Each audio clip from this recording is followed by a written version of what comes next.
നമസ്കാരം. വാർത്താമഴയിലേക്ക് പ്രിയ പ്രേക്ഷകർക്ക് സ്വാഗതം. ഞാൻ ഗോകുൽ രവി. വിശദമായ റിപ്പോർട്ടുകളിലേക്ക്. കണ്ണീരായി ശ്രീനന്ദ.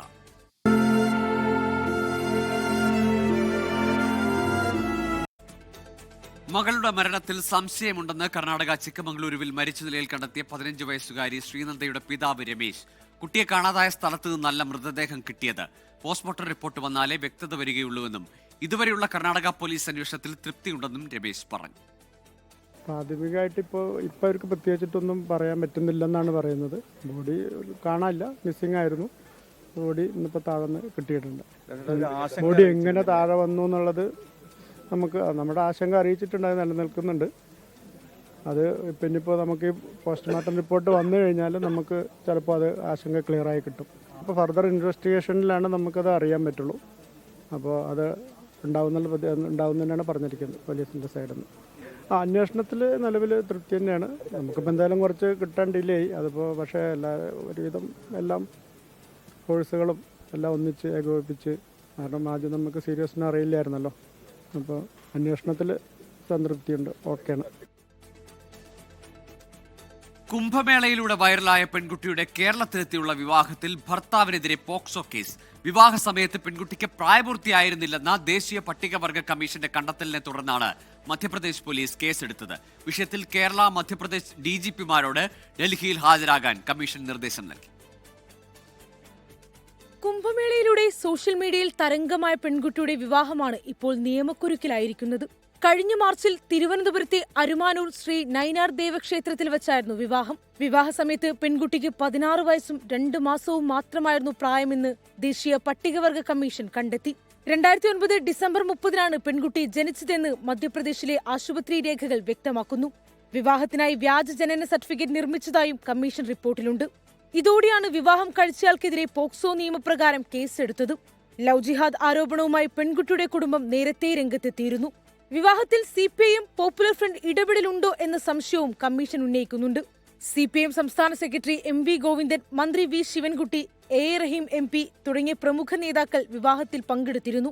വിവാഹത്തിനെത്തിയപ്പോൾ രേഖകൾ സമർപ്പിച്ചിരുന്നതായും മാതൃക എന്ന നിലയ്ക്കാണ് വിവാഹത്തിന് അനുമതി നൽകിയതെന്നും ക്ഷേത്രം ട്രസ്റ്റ് സെക്രട്ടറി അജിത്ത് പറഞ്ഞു. ഇവർ വെരിഫിക്കേഷനായിട്ട് കൊണ്ടുവന്നത് ആധാർ കാർഡ്, പിന്നെ ബർത്ത് സർട്ടിഫിക്കറ്റിൻ്റെ ഒരു കോപ്പി, ഇത്രയാണ് കൊണ്ടുവന്നത്. ഞങ്ങളൊരു ബേസിക്കായിട്ട് അത് നോക്കിയപ്പോൾ അത് 18 വയസ്സ് കഴിഞ്ഞു.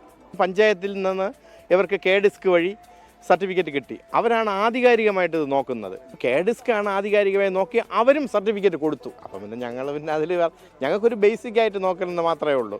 പിന്നെ ഞങ്ങളുടെ ക്ഷേത്രം ഒരു ശ്രീനാരായണ ഗുരുദേവൻ്റെ ഒരു ഇതുള്ള ക്ഷേത്രമാണ്. അപ്പോൾ ഇവിടെ മിക്സഡ് മാരേജ് ഇഷ്ടംപോലെ നടക്കുന്നുണ്ട്, മിശ്ര വിവാഹം.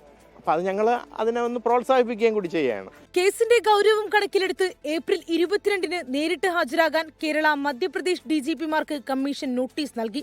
പെൺകുട്ടിയുടെ സുരക്ഷ ഉറപ്പാക്കാനും അന്വേഷണ പുരോഗതി കൃത്യമായി അറിയിക്കാനും നിർദ്ദേശമുണ്ട്. ഡൽഹി ബ്യൂറോയ്ക്കൊപ്പം 24 തിരുവനന്തപുരം. പശ്ചിമേഷ്യൻ സംഘർഷത്തിന്റെ പശ്ചാത്തലത്തിൽ ഗൾഫിലെ SSLC +2 പരീക്ഷകൾ റദ്ദാക്കും. പരീക്ഷയ്ക്ക് പകരം സംവിധാനം കൊണ്ടുവരും. SSLC വിദ്യാർത്ഥികളുടെ ഓണം ക്രിസ്മസ് പരീക്ഷകളുടെ ശരാശരി മാർക്ക് പരിഗണിക്കും. +2 വിദ്യാർത്ഥികളുടെ +1 പരീക്ഷാ മാർക്ക് പരിഗണിച്ച് സർട്ടിഫിക്കറ്റ് നൽകും. വിദ്യാഭ്യാസ മന്ത്രിയുടെ നേതൃത്വത്തിൽ ചേർന്ന യോഗത്തിലാണ് തീരുമാനം. ഇനി കൃത്യസമയത്ത് പരീക്ഷ നടത്താൻ കഴിയില്ല എന്ന് വന്നതോടെയാണ് തീരുമാനം. ഇനി തിരഞ്ഞെടുപ്പ് വാർത്തകളിലേക്ക്. കൂട്ടിയും കിഴിച്ചും മുന്നണികൾ.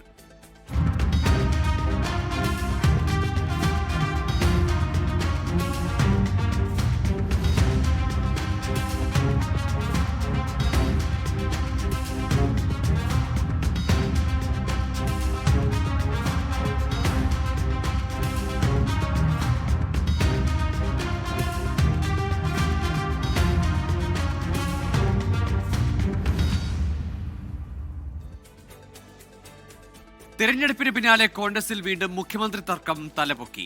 രമേശ് ചെന്നിത്തല മുഖ്യമന്ത്രിയാകണമെന്ന K സുധാകരന്റെ പരാമർശത്തിൽ തെറ്റില്ലെന്ന് AICC general secretary KC Venugopal പറഞ്ഞു.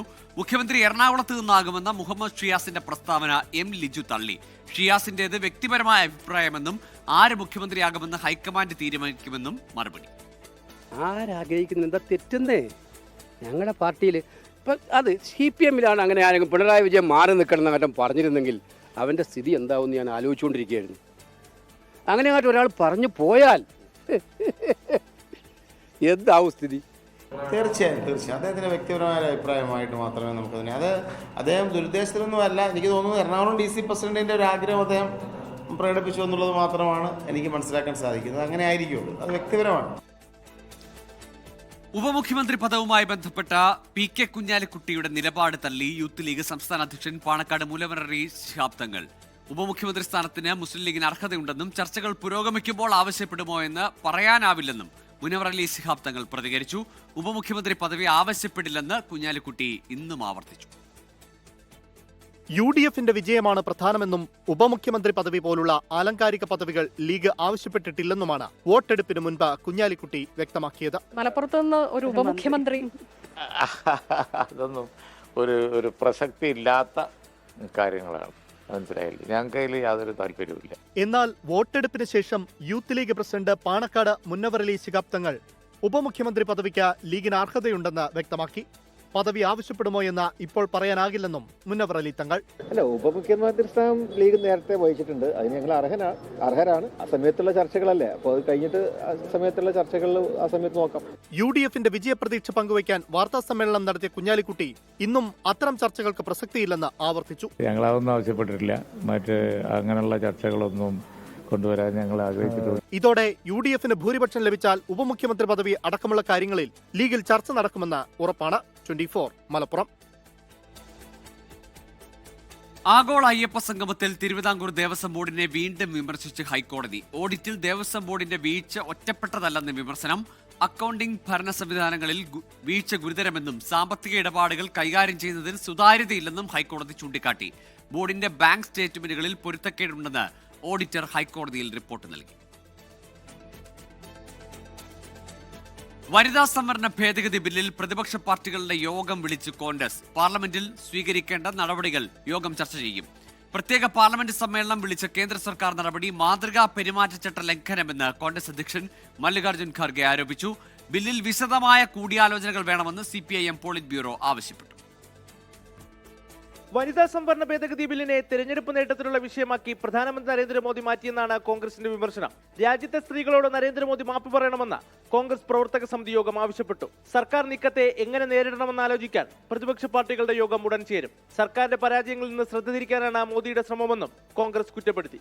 5 साल लगे, 2021 में होना था और 2026 में हो रहा है, तो इनकी नीयत साफ नहीं है, इनकी मंशा साफ नहीं है, इनकी नीयत राजनीतिक नीयत है. प्रधानमंत्री लेख लिखते रहते हैं, बोलते रहते हैं प्रचार महिला आरक्षण का, पर मुद्दा महिला आरक्षण का नहीं है, मुद्दा परिसीमन का है. സെൻസസിനും മണ്ഡല പുനർനിർണയത്തിൽ നിന്നും വനിതാ സംവരണത്തെ വേർപെടുത്താൻ പുതിയ ഭരണഘടനാ ഭേദഗതി കൊണ്ടുവരണമെന്നാണ് CPIMന്റെ ആവശ്യം. എന്നാൽ ഇതിനുള്ള രാഷ്ട്രീയ ഇച്ഛാശക്തി മോദി സർക്കാരിനില്ലെന്നും CPIM പോളിറ്റ് ബ്യൂറോ പരിഹസിച്ചു. 24 ഡൽഹി. വിജയ് ചിത്രം ജനനായകന്റെ പ്രിന്റ് ചോർന്ന സംഭവത്തിൽ പ്രതികരണവുമായി രജനീകാന്ത്. സംഭവം ഞെട്ടിക്കുന്നതും വേദനാജനകവുമെന്ന് രജനീകാന്ത് പ്രതികരിച്ചു. ഇത്തരം സംഭവങ്ങൾ ആവർത്തിക്കരുത്. സിനിമാ സംഘടനകൾ ഒരുമിച്ച് രംഗത്തിറങ്ങണമെന്നും രജനീകാന്ത് ആഹ്വാനം ചെയ്തു. അമേരിക്കയുമായുള്ള സമാധാന ചർച്ചകൾക്ക് മുൻപായി 2 ഉപാധികൾ അംഗീകരിക്കണമെന്ന് Iran speaker Mohammad Bagher Ghalibaf. ലെബനോണിലേക്കുള്ള ആക്രമണം അവസാനിപ്പിക്കണമെന്നും ഇറാന്റെ മരവിപ്പിച്ച ആസ്തികൾ വിട്ടു നൽകണമെന്നും ആവശ്യം. ചർച്ച ആരംഭിക്കുന്നതിന് മുൻപായി ഈ 2 കാര്യങ്ങളും നടപ്പാക്കണമെന്ന് ഗാലിബാഫ് എക്സ് പോസ്റ്റിൽ ആവശ്യപ്പെട്ടു.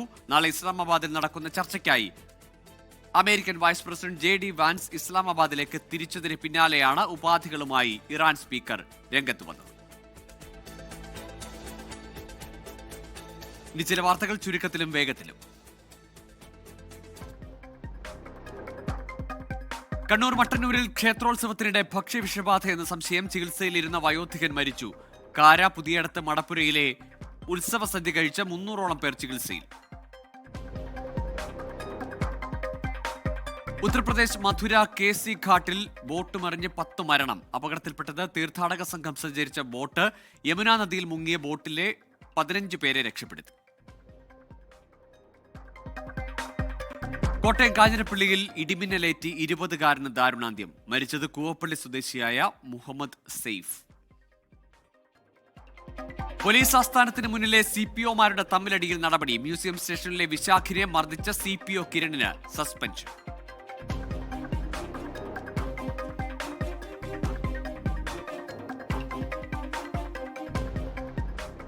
ഇതോടെ വാർത്താമഴ പൂർണ്ണമാകുന്നു. Good night.